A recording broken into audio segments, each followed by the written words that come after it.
Cool. Okay. Well, yeah, it's super nice to meet everyone. My name is Philippe. I'm one of the primary developers of ParadeDB. We build a Postgres extension to do full text search and faceted search or analytics in Postgres. The canonical reason that we do this is there's a lot of people in the industry today that love Postgres, but unfortunately face limitations when it comes to full text search capabilities and analytical capabilities. And that forces them to go and bring a separate search engine that they replicate data to. The most common one is Elasticsearch. So that's why today we'll talk about Elasticsearch quality, full text search. That's kind of the gold standard, but there's very many of them that exist. So feel free to interrupt me at any time, but there's four things that I want to talk about today. The first one is the current support for search in Postgres. I'm actually one of the main advocates of the fact that search in Postgres is actually quite good. Even though it is one of the sore points of Postgres, it's very good and you can go very far with it. And that's what we recommend people do as much as possible before they even consider a tool like ours. We'll talk about what could be better and the work that we do with ParadeDB. We build a Postgres extension that we call PG Search, which is our primary product and what we help customers with. And then, at the very end, very quickly, we'll talk about some of use cases that we see in the industry for it. And right before we get into it, full text search is a world filled with jargon, and so we need to cover a few of them to make sure everyone knows, when I use them. So the first one is tokenization. In text processing, tokenization is splitting text into chunks. So you can tokenize words by language, for example, right? French words. You can split them by sentences. You can split them by, whatever way you might think of. Stemming is the process of reducing a word to its root form. So if you have the word running, for example, the stem would be run. That's very commonly used to extract sort of the core meaning of words. An inverted index is the data structure that is used to accelerate full text search. Postgres ships with two inverted indices already. One is called the GIN index, which is a very common one. For DB, one of the work that we do is we create a new inverted index type in Postgres that's optimized for more performant and more feature-rich search. Faceting and aggregation are used a bit interchangeably. It's the process of bucketing results when you do search. So if you go on Amazon and you can search by products that have 4 stars or higher rating. Okay? That's an example of a faceting experience. It's very, very common with pretty much every mature search workloads. And then lastly, the Elastic DSL. So Elastic or Elasticsearch, that popular search database that I mentioned, they have their own domain-specific language, and they call it DSL, and it enables building really complex logic in your search experience. This is usually important for customers that have very big workloads, and we'll show you kind of what we mean in the Postgres context. A bit more about me. We'll cover that quickly since we're short on time, but this is who I am. I'm from Quebec in Canada. I previously worked at Microsoft, and I also built a web browser in a previous life. And Andreas, who is here today, very cool, has actually spent the time to interview me in the Postgres Live. So you can go and read my interview there, and it's very good. Thanks to him. He does a very good job with this, so you should totally go read some of the interviews that he does. For DB, I covered this already, but yeah, we're an extension. We do full text search in Postgres with something called BM25. I'll touch, excuse me, on what that means. We have another extension for some analytics work, but frankly, this is not something that we spend too much time on anymore. And we're built in Rust because, it's the thing to do these days. The reason why people use us, to give you sort of like a business rationale before we go into the how it works and why it's interesting. When people need to use both Postgres and Elasticsearch or another database, they lose on a couple of things. One is they need to maintain a data pipeline between the two, which is known as ETL. That's actually very tricky to do at scale, especially with large amounts of data updates. But ParadeDB makes that problem go away. We also provide, Postgres is amazing at reliability and data integrity. That's one of the reasons we all love it. A lot of search databases don't have that. In fact, pretty much none of them have those guarantees. And so, especially for customers we work with in the financial sector, for example, that's very important to them. And then there's no denormalization, right? So you can do joins like we love to do in Postgres, which is actually not possible to do in Elastic. That's typically the third reason that customers adopt, our product to keep data in Postgres. And then the last slide before we go into, the actual meat of the talk is who are the people building this? I'm not alone. I'm not even the primary. I don't write most of the code. Mhm. So Ming is our CTO. He's my co-founder, and he's really the main mastermind behind this. Neil is one of our founding engineers, and then Eric, who is a pretty famous person in the Postgres world. You guys may know of him. He previously done some DB and also PGRX, the extension framework to write Postgres extensions in Rust that we use. Eric is a wealth of knowledge in the full text search world and is one of our team members. Okay, so let's get into what you guys are here for now that we've got sort of the preamble done. So full text search, it's essentially the process of querying documents based on keywords, right?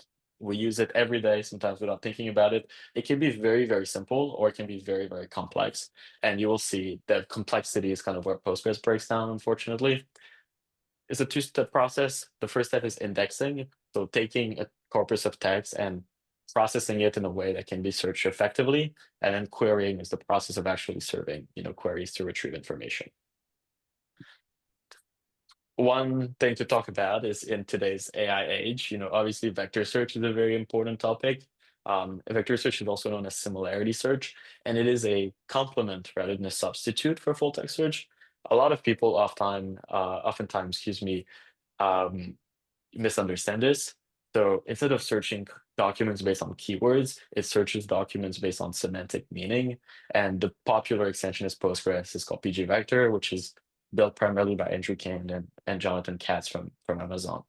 Um, they're both go together very hand in hand. So for example, if you're searching for like a red t-shirt on Amazon, vector search is going to do a very good job.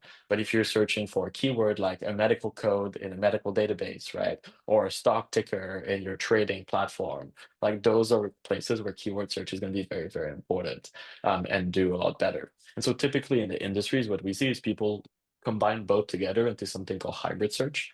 And that's what one of the things that we do, we combine with pgvector. Okay, so text search in Postgres. What can you do today? There's three main functionalities that exist, and then ParadeDB brings a fourth one, which we'll talk about later. There's the like operator. That's sort of the easiest way you can do full text search in Postgres today. There's the TS vector and a gin index. When people tell you they do search in Postgres, that's what they're doing.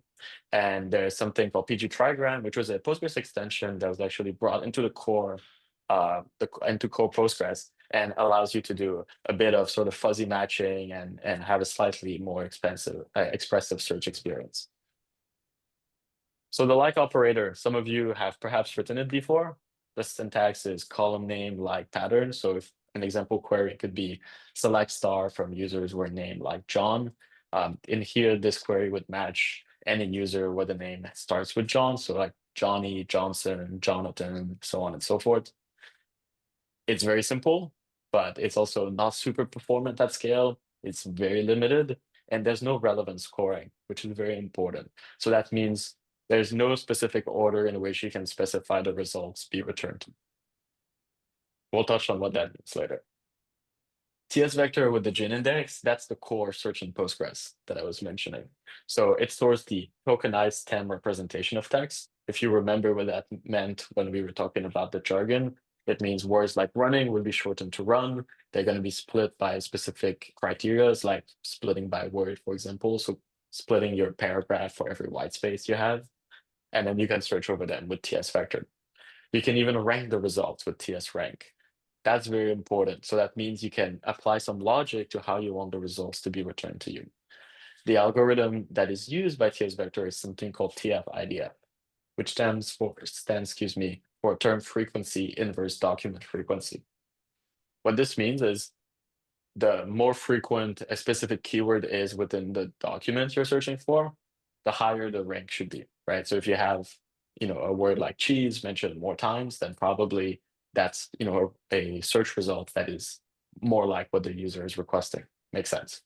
And then inverse document frequency means if that word is less frequent across other documents, it also increases the score, right? So if you're searching for cheese and within your Postgres database, you have one row with cheese mentioned 5 times and it's not mentioned anywhere else, obviously that should be, at the top. Or if you have another row where it's mentioned once, probably that should be a second, a lower search result than the one where it's Mm. mentioned more often.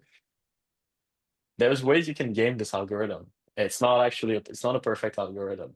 And I invite you guys to think right now, what are ways in which you could potentially game this algorithm to sort of break the search experience? Because we'll touch on that in a minute. And then the last thing with with TS vector is you can kind of use it as is, but if you want really good performance, you need to use a gin index. So a gin index is that sort of inverted index I mentioned before. It's a way to store data in a more efficient way so that less data is scanned when you do search queries. This is very standard. There's a bunch of index types in Postgres, and typically they're used together. The last thing you can do in any Postgres database that you see around the world on any platform today is something called PG trigram. So it allows you to split or tokenize words in groups of three characters. So if you keep the cheese example, the group of the trigrams or the group of three characters would be CHE, HEE, EES, and ESE. The reason you might want to do this is it gives you the ability to do some basic auto-completion. Because instead of needing to match keywords exactly with the full word cheese, you could have someone that writes, for example, cheese without the last E, but it would still match the trigrams here, right? It would match those keywords. And so you can infer that the user is trying to say cheese and return to them the information, proactively.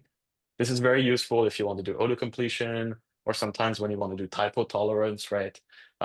Users might type the information incorrectly, but you still kind of can get the meaning of what they're trying to achieve. So that's what you can do in Postgres full text search today. There's a couple of things that are missing compared to a state-of-the-art search engine like Elasticsearch, for example. One is BM25 relevance. So BM25 is the state-of-the-art algorithm to do ranking. So it's an improvement upon the TF-IDF algorithm we just talked about. And maybe some of you can guess how it does better. The second thing that it's missing is better tokenizers and token filters. So in Postgres, you can tokenize by certain languages, but there's a lot of things that you can't do. You can't really tokenize by all the languages. You can't tokenize by like code conventions if you want to search over code bases or things like that, which are very common. The third, and perhaps one of the more important, is the advanced full text search query. So it's very common in the search world to have complex logic for how you want the results to be returned. For example, if you're Spotify and you're enabling users to search over music catalog, you might want to factor into account how often or how many times a song was streamed, right? If a song was streamed billions of times, probably more likely the user want to see that song at the top, right? And so you can build really complex logic, and it's difficult to do that in Postgres. And then lastly, another big one is the fast aggregation or fast facets. If any of you have done a count star in Postgres, you know that it's not the fastest operation, and oftentimes that plays in hand within search results. People want to know how many results there are in total, right? Or bucket the results based on categories so we can filter. Okay, before we go into this, anyone has any idea why TF-IDF could be gamified before I cover it?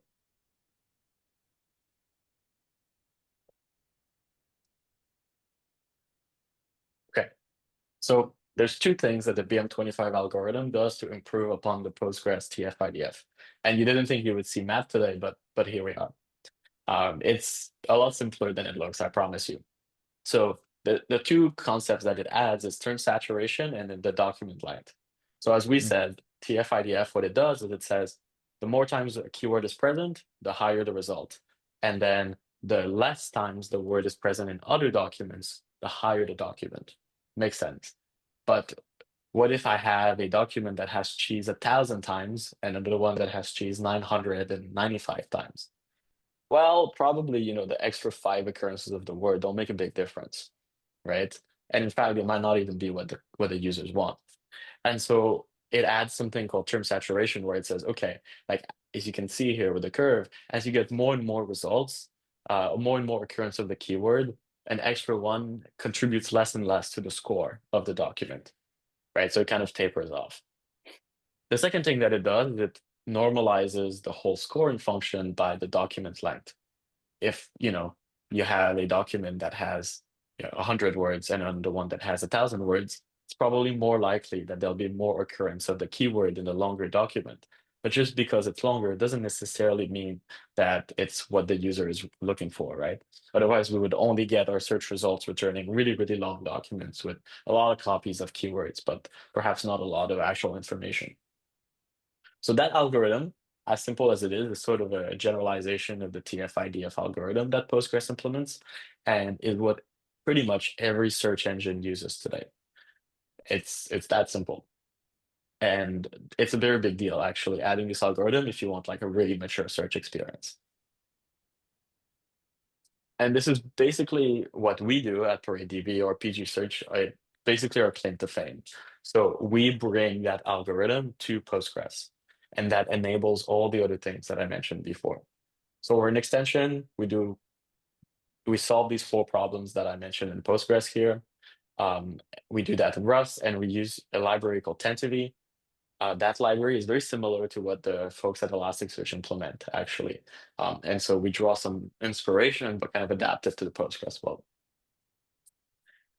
I can cover that a bit quickly, but yeah, Tantivy basically it supports all the things that I mentioned: BM25 scoring, the inverted index, the fast faceting or the fast analytics. So we do that by doing columnar storage, which is not something I'll get into, excuse me, in too much detail today, but it's one of the ways in which you can accelerate those types of queries.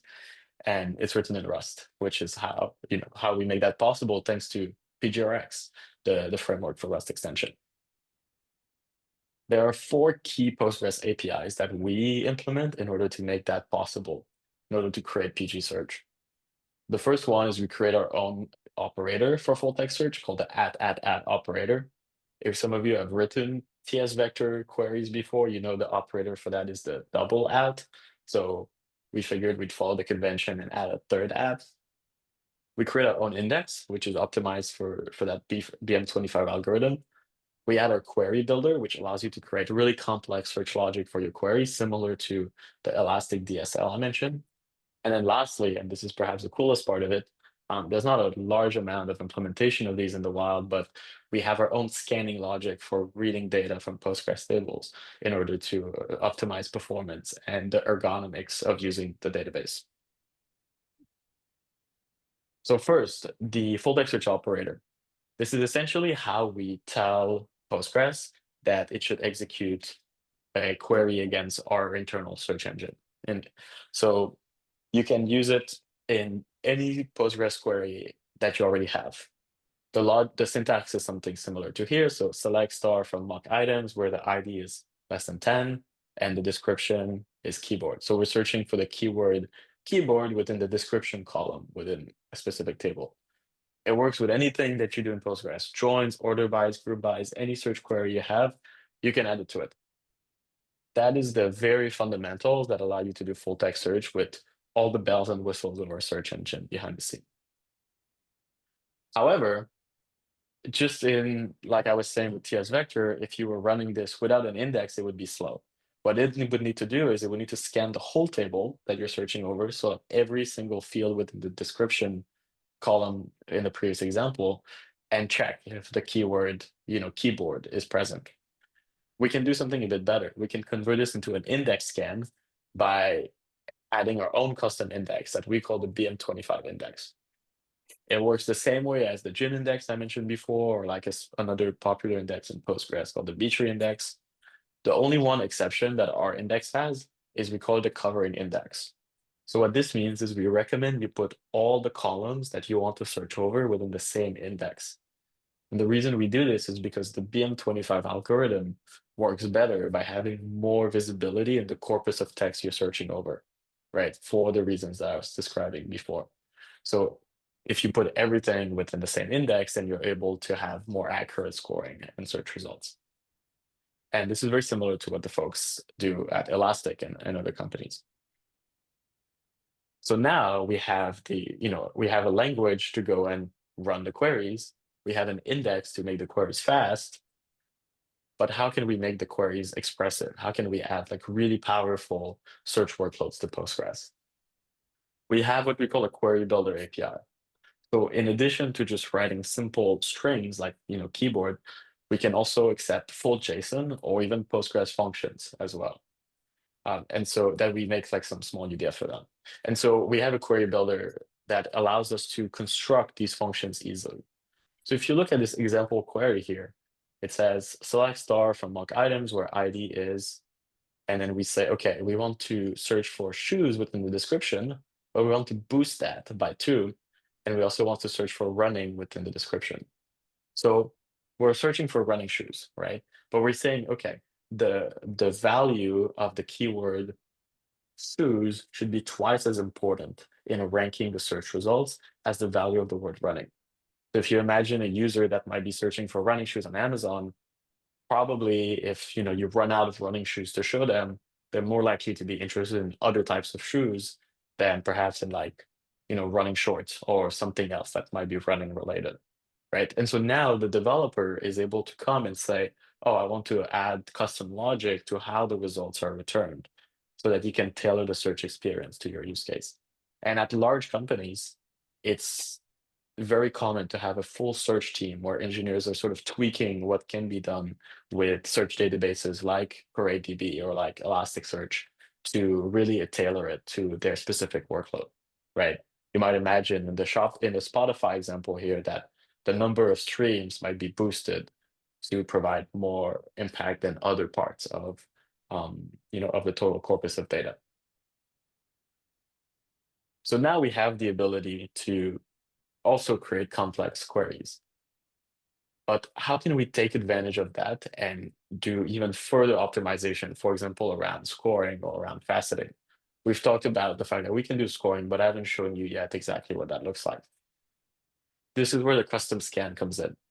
Postgres is amazing, as we all know, and Postgres has the ability for developers to define how the table is being scanned, right?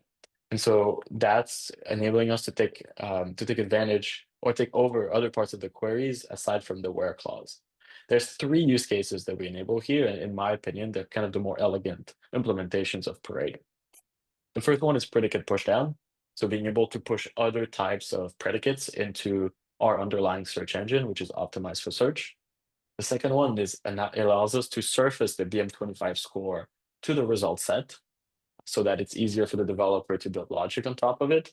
And the third one is it enables us to access that sort of columnar storage I mentioned before that comes with our search engine to do fast faceting and fast categorization. Here's an example of what predicate pushdown looks like. Let's take this query. Select star from mock items where the description is keyboard and the rating is 5. If we didn't have the custom scan implemented, Postgres would do 2 scans. It would scan over the description column to search for keyboard, and it would scan over rating to search for less than 5, and would combine them together. However, we have both rating and description in the BM25 index because, as we said before, we want all of the fields that are relevant to the query to be in that index.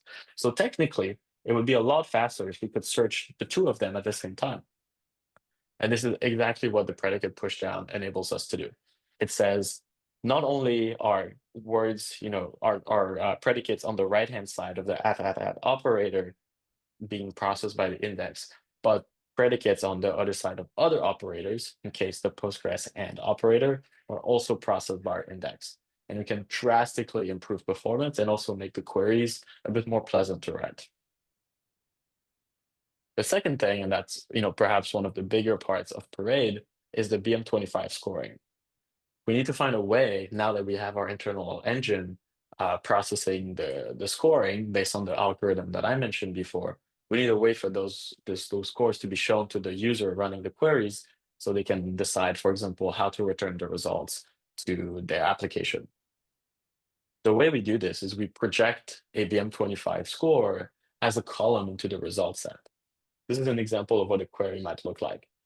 You want to select everything and their score from this table that we call mock items, where the description is keyboard, and we want to order the score. We want to order the results, by the score. What this will do is, even though there's no column called score BM25 in this table, it's going to add an extra column in the result set that's going to give you the floating point score of each of the results that match keyboard here, and it's going to order them. So the developer will have the full list of scores from top to bottom, and they'll be able to say, okay, I want to show my users the top 10 score on my e-commerce website, right? Or on my, Notion documents, the top 10 Notion documents that show that contain this keyword, for example. And then lastly, another very exciting part of this is the fast facets and the aggregation. So if you take this query here, select count ID where the description from mock items, select count ID and description from mock items where the description is keyboard, and I want to do a limit of 10. As we all know, doing counts in Postgres is very slow. However, our search engine also has the ability to store data in a columnar format called fast fields. What this does is it creates a copy of the data that's optimized for these types of count short queries by storing them in like contiguous parts of the memory on the storage system. So what it means is we can actually return the results of ID in groups instead of in singular rows. So when Postgres works, Postgres returns results one at a time, right? And that's optimal for most of the workloads that Postgres supports. But when you're counting things, you're taking a full column of data, so every ID in a table, and you want to just do the sum of all of them. So if you can take these blocks, block by block, and do the sum in parallel, you can drastically accelerate the paces which you do count operations. And if you are familiar with the jargon of analytical databases, this is basically a vectorized faceting engine or a vectorized analytics engine that we're kind of building in Postgres here. That allows us to optimize our counts, but again, assuming the fields are in the index.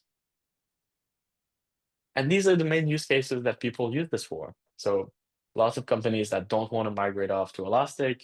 We work with a bunch of companies that have update-heavy workloads where the Postgres snappiness of updates and fast writes is very, very important.